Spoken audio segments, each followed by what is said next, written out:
Hi, I'm Steve Traugh with the third in a series of archival videos I'm doing on my time as a music major at WVU.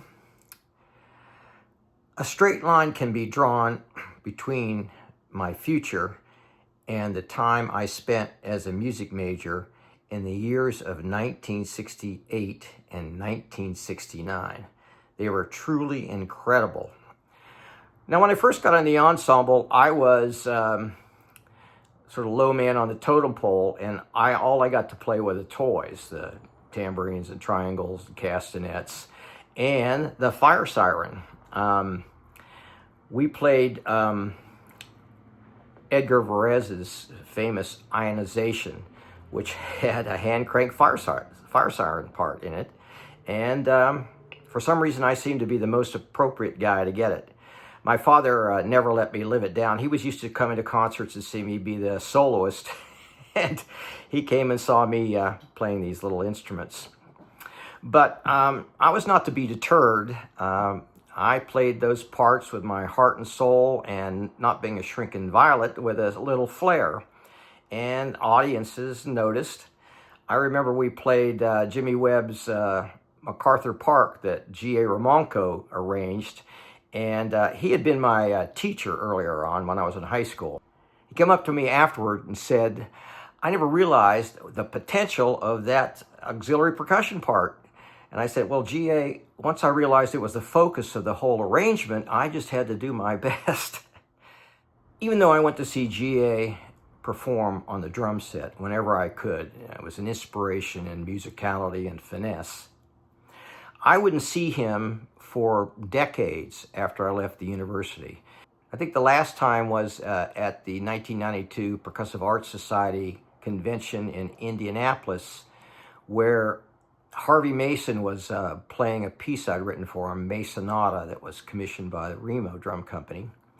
And he and I also did a drum duet after it was over. That summer, Phil Faini was in Africa doing research on the music of various areas, with an emphasis on what was happening in Uganda, specifically the Baganda tribe. And he came back with a whole collection of instruments, not just from there, but from everywhere, and set up an African ensemble and started to teach us the seemingly simple, but once you got into it, very complex music of that tribe. And it really changed my life in my perspective of music, as you will see as time goes on. Now, if that weren't enough, the ensemble was informed that after a competition of ensembles from all over the country, we had been selected to go on a goodwill tour representing the United States to 9 countries in Central and South America. So we really started rehearsing every minute we could. I remember that winter break, we rehearsed every single day of the break, Christmas Day, New Year's Day, and then pretty much every time I had a break from then on. So it was pretty intense, and nobody minded. We were so excited. And there was a lot to do. We had to get shots and passports. We took Spanish classes. We did cultural studies, awareness.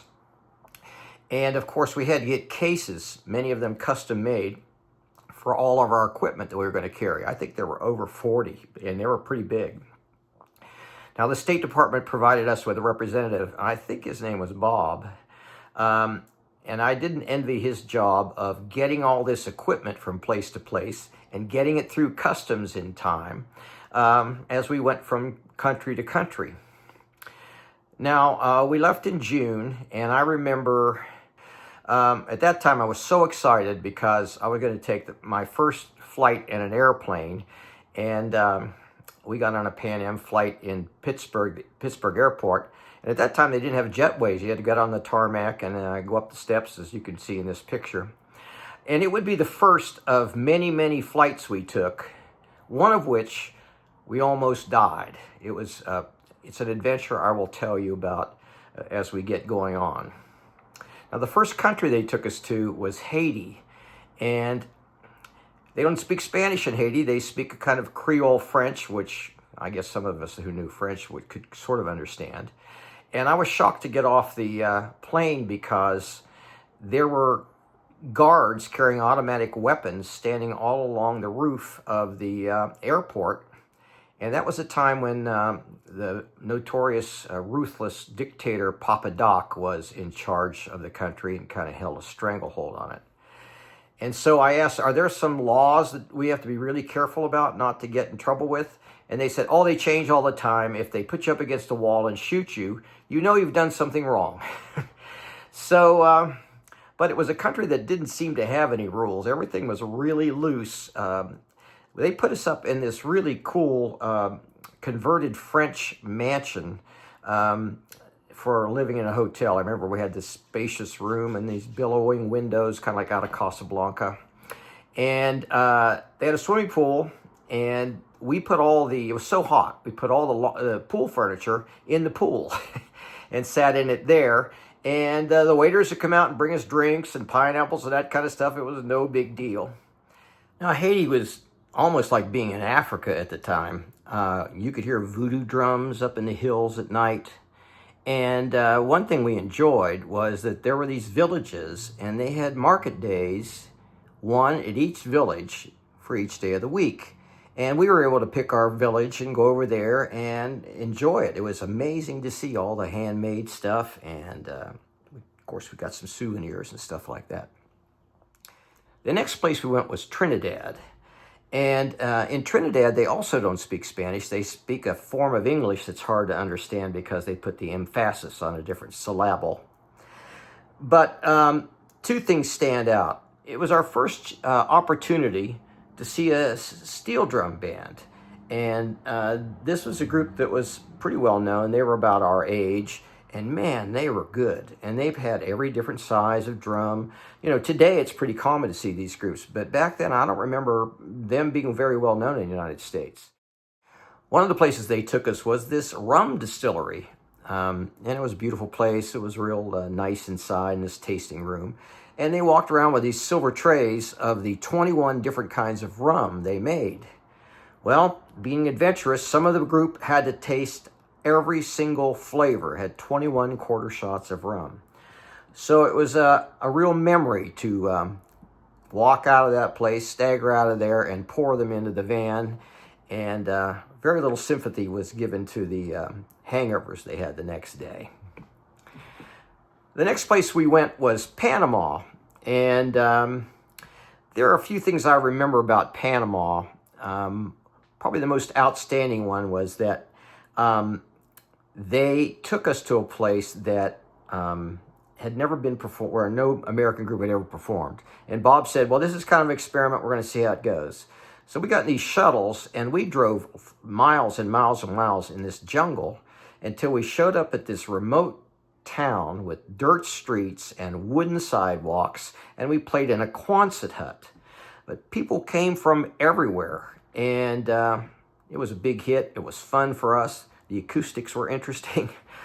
And so it was a very memorable trip. The other thing I remember was it was the first place we went to that they spoke Spanish, and we're all struggling to try to remember any phrase we could. Now, after this, we went to 6 more countries, and I think it was Colombia, Ecuador, Brazil, Paraguay, Uruguay, and Argentina. And it's just kind of a blur of traveling and concerts in these beautiful places.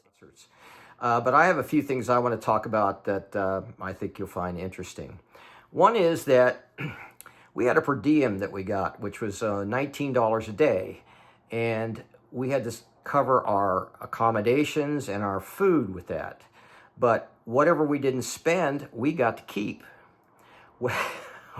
We'd starve ourselves all day, and after a concert, we'd go to these receptions at the U.S. Embassy, and we'd load up on hors d'oeuvres. I remember somebody ate 30 shrimp cocktail. They didn't feel great after it was over with, but that's how we saved money. I think I had about $20 in my pocket when we left, and I walked back with tons of wonderful gifts for everybody, and about $150 in my pocket. So that was one of our strategies. Another thing that happened was we played at an all-girls school, and we were mobbed after it was over with. I mean, I remember signing autographs for 45 minutes. And there was this one young lady who was smitten by John Rathbone, who was a pretty handsome guy, and let him know that she'd like to spend some time with him. And John thought, okay, this is another level of cultural exchange, and said, okay, what do you want to do? She says, well, let's go for a walk in the park. So John was looking forward to it until he got out there and found that her grandmother was going to chaperone the two of them. And that in their culture, this was, and it showed his intent to get married to this good little Catholic girl. So John couldn't get out of there soon enough, and so it was sort of an awkward cultural exchange at that point in time. John, I hope you don't mind me telling this story on you. Another thing I promised to tell you from before was these flights we took. We were warned that this one I think we took like 19 flights, so it was always... and we were warned about this one airline, Avianca airline, by some Peace Corps guys we ran into. And lo and behold, I think we flew with them about 3 times. And on the 3rd time, fate kindly brought to fruition this warning. This plane, we had just served dinner, and the pilot came on and said, we're about to run into some turbulence, don't worry. After which he immediately flew into a thunderhead, and we dropped 3,000 feet, and food went everywhere. Sitting while we're falling, we're looking at this food up in the air, and I look over at the steward, and apparently this happened all the time because he took his coffee cup and stuck it up on the ceiling so it wouldn't spill. We came out of it, the food's landed every place, and he just brought his coffee down and took a drink. And that was just the first leg of this scary adventure. We were about to go land at an airport that was new, that the pilot had never landed at. And I saw it out the window. It just looked like a strip, a landing strip they'd carved out of the jungle. And he realized as we were going in that his approach was not at the right angle, was not straight enough. And so all of a sudden he banks the airplane really hard. We come down and we hit the landing strip off balance, and we were going from one tower to the other. Boom, boom, boom, boom as we go down. And finally, it pulls out. And so that was our last time with Avianca Airline, and it was a stuff of nightmares. One more experience that I think you'll find interesting is that we had to take a bus from Bogota, Colombia, to Cartagena, Colombia. And it's a long 18-hour drive. I don't know if we drove all 18 in this bus, but we found out that the buses, at least the one they got for us, was a homemade bus. And it was common for people to take a truck and take the truck bed and build a customized shell around it. And then put in a door, put in seats and windows, and they had their own bus. And the guy who was driving the bus was really excited to see a bunch of Americans, and he was particularly proud of his sound system. He had taken speakers and put them all along the sides of the bus, up on the roof, from the front to the back, and he had this cassette player he just loved. So here we go. I wanted to show how hip an American he could be. We're driving 70 miles an hour down a one-lane road through jungle, branches flapping against the windows, and he's playing Jimi Hendrix as loud as possible through the speakers. And I remember, to put a cherry on the top, him slamming the brakes at one point because he almost hit a guy driving a donkey cart, just ambling along, and he was going 70 at the time. But we made it alive somehow down to Cartagena, and there was a beautiful beach community right on the Caribbean. One thing we learned was the Caribbean was saltier than the normal, and you could float. It's hard to even get underneath the water. By the way, back to Panama, I remember one of the fun things we did was we went swimming in the Caribbean, drove all the way across the peninsula, and went swimming in the Pacific on the same day. We thought that was a pretty cool thing to do. The final thing I want to relate is it was a time when I started writing music more seriously, and I brought some notation paper with me, and while we were flying from place to place, I would start writing. And I got the idea, if you remember me talking to you about the African ensemble, to do a piece that compared the rhythms in the African group to the way we handle polyrhythms in the West. To give you an example, in African music, there's more than one downbeat.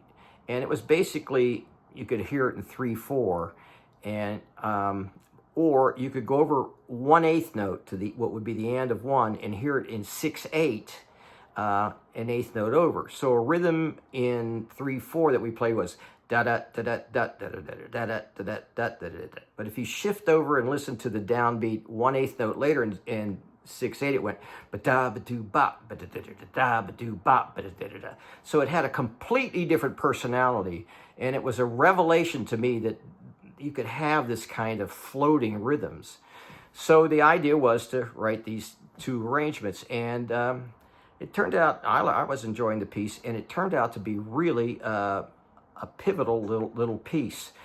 Because when I got to Los Angeles, by sheer fluke, it led to a set of circumstances where in 2 years I would be writing music for the Los Angeles Philharmonic.